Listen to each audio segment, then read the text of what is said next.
Allow me to introduce you to YouGov, which allows you to take online surveys to earn points and get cash rewards.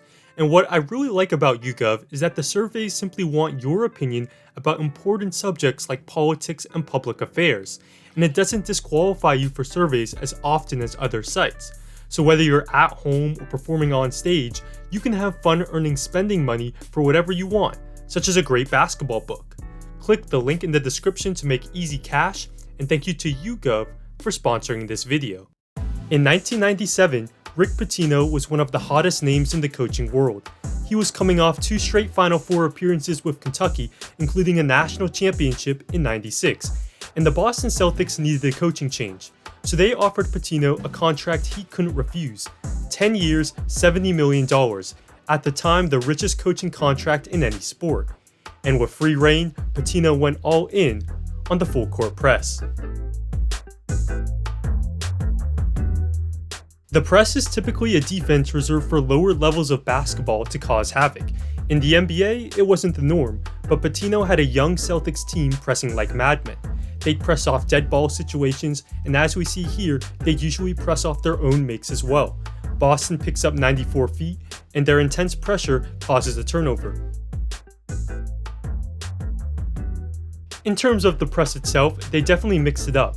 Here, they pick up man-to-man full court, and they often did trap out of this, though here, it's simply full court man-to-man pressure. They also ran some of the matchup zone presses that Pitino is famous for. Here's one of their favorites. It's a 1-2-2, and it looks like a straight man-to-man, but then as the ball is inbounded, they'll trap the ball, and then if the press is broken, they recover to man-to-man defense.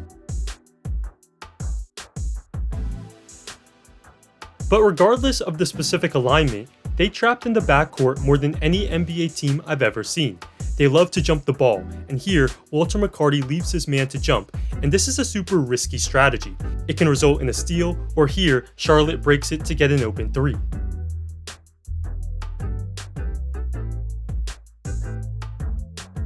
And it would often be up to the players to read whether or not to jump the ball. Here, for instance, you can tell Damon Jones is thinking of trapping, but then he turns his back to the ball, opting against it. And the press certainly had its advantages. It can force turnovers and amp up the pace, and here Miami breaks the press, but then takes an early shot Boston will live with.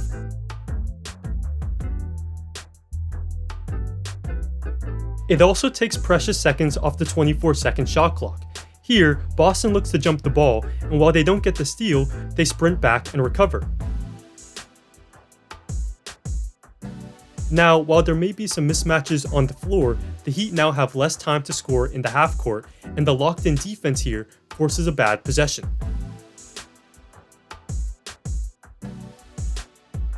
But of course, pressing is quite risky, and one of the cons is it can result in an easy shot for the opponent, and it was not uncommon during the film I watched for teams to break the press with ease and get a layup. I mean, that's a disaster. Also, pressing led to mismatches when they recovered to man-to-man. Here they press, and now Jordan has Chauncey Billups on him, and he takes advantage inside.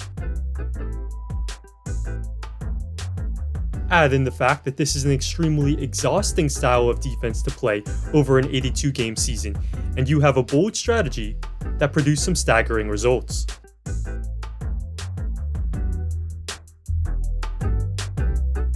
First, we need some context. In the 1996-97 season, the Celtics were 15-67, with the 27th best defense in the NBA. In 97-98, Pitino's first season, they won 36-46 and had the 18th best defense, and their press had some good moments. It helped beat the Bulls on opening night, though Chicago was missing Scottie Pippen, and in November, they beat the Nuggets and forced 29 turnovers. In 2009, writer and Boston superfan Bill Simmons wrote, "I watched the press succeed to a decent degree during Pitino's first season in Boston. That 97-98 Celtics team overachieved. Pitino made so many preseason moves that they started with just 3 incumbents, but they still finished 36-46 with a group of rookies and cast-offs." Simmons has a point. The Celtics were super young. Their 2 leading scorers were both 21 years old, Antoine Walker and Ron Mercer. And behind their press, their defensive 4 factors were extreme. They were 26 out of 29 teams in opposing effective field goal percentage, dead last in opposing free throw rate, 24th in opposing offensive rebounding percentage, and 1st in opposing turnover percentage. Basically, they failed in every aspect of defense except they were elite at forcing turnovers. And forcing a turnover on 21.7% of possessions not only led the league, it was and still is the second best figure of all time, behind only the 1978 Atlanta Hawks. But that .34 opposing free throw rate, second worst of all time behind only the 93 Mavericks, which makes sense. Pressing results in more fouls, especially with a super young team. Unfortunately for Pitino, things only went downhill from there. He never exceeded 36 wins and resigned in January of 2001. His defense stayed mediocre during his entire tenure, with the four factors staying pretty similar.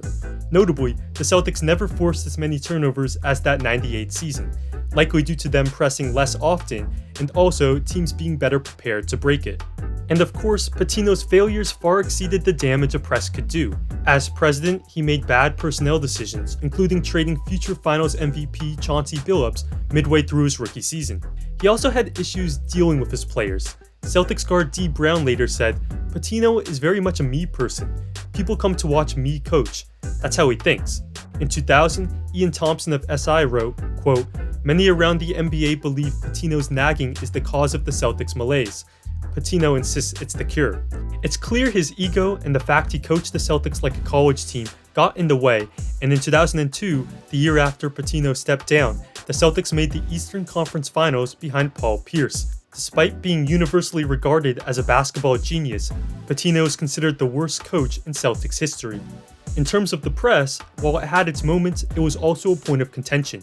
In a recent interview, Walker said, "The NBA is not about pressing, so he struggled to get guys to actually press and implement his style. We did it, but a lot of guys did not want to do it." Guard Dana Barrow said, "I enjoyed pressing actually. I was in great shape, so it wasn't really a tired thing. It was more over the course of the season, man. It was just difficult. It was tough night in, night out." I think we have to conclude the press didn't work. That's not to say a press can't work, but due to how often they ran it and his overbearing coaching, Pitino never got his players to truly buy in, and they never had a good defense under him. First off, while I doubt any team pressed as much as the 98 Celtics back then, it was clear watching film that pressing in the NBA 20 years ago was much more common than it is now.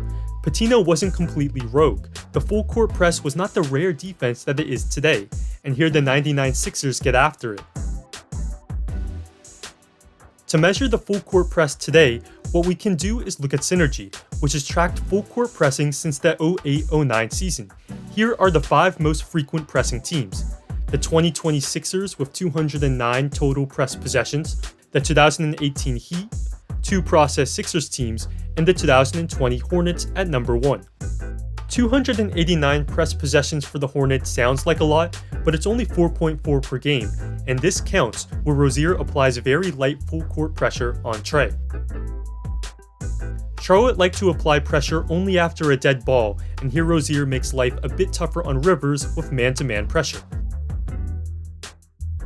They also like the 2-2-1 zone press. Here we see the 2 guards out front, and then they'll drop into a 2-3 zone, a tool to shorten the shot clock, but not to force a turnover. The Raptors back in December made a huge comeback against Dallas with a full court trapping defense, but their press received attention because it was pretty much an anomaly. With load management and greater skill in the front court positions, the press just isn't much of a thing now. However, taking time off the shot clock is important, and they also like what the Lakers did versus Lillard in the first round. They picked him up full court, and here they're able to discourage the inbounds pass to him, and having Gary Trent initiate is a win. They're up first Dame, up first McCollum, and making star guards work to bring it up is a good way to impact the game with full court pressure. And according to Synergy, in the playoffs, the Lakers were 3rd in press possessions per game. So, teams aren't pressing like the 98 Celtics, but in less aggressive and smaller doses, it can still make an impact. Thanks for watching, and I'll see you next time.